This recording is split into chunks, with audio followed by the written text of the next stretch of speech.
You've probably heard a million times that all of politics can be boiled down to a single line. But a simple story about a place called Linea, well, it suggests we might be missing the point entirely. Right, we all know this spectrum. It pretty much defines our entire political conversation. But what if this simple, two-sided view isn't the whole story? What if it's not even the main story? That's the big question we're diving into today. So, let me paint you a picture. Imagine a world called Linea. In this land, the world is, well, it's simple. There are only two directions, two choices, and of course, two eternal enemies. Everyone, and I mean everyone, exists on a single, endless line, and they can only move left or right. That's it. Just imagine the sound in Linea. It's this constant, deafening chant that fills the air.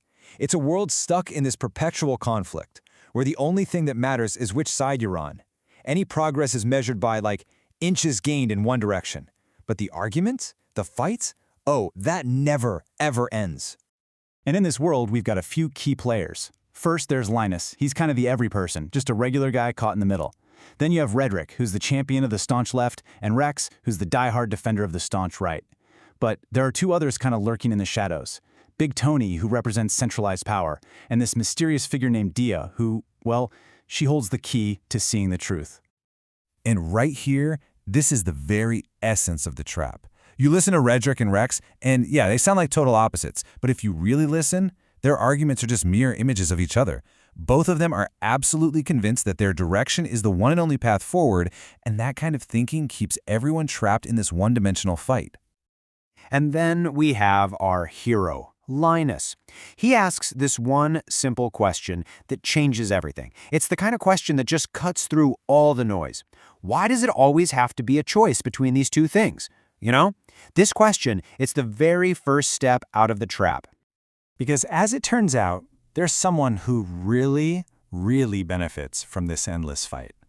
Someone who isn't even on the line at all. And his name is Big Tony. So meet Big Tony. He's the satirical stand-in for centralized, kind of oligarchic power. See, while Redrick and Rex are busy fighting tooth and nail over which direction to walk, Big Tony isn't walking. Nope. He owns the very street they're fighting on. He doesn't pick a side. He profits from the conflict itself. Big Tony's whole strategy is brilliant in a cynical way. Just keep them divided. He might even throw some money at both sides. A little favor here, a little support there. Because as long as they're screaming at each other about how to slice the pie, they'll never ever notice that he's the one eating the whole thing. But then, someone new arrives in Linea. Someone who doesn't see the world as just a single line. And this arrival is about to change absolutely everything for Linus.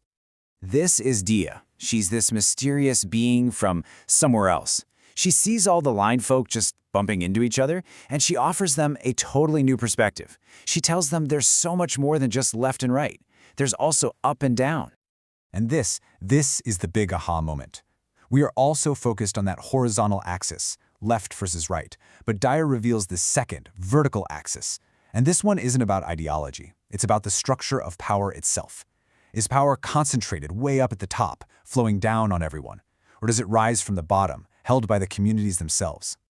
And just like that, the entire conflict gets reframed. A light bulb goes off for Linus, and he starts to realize that maybe, just maybe, the people of Linea have been fighting the wrong battle this whole time.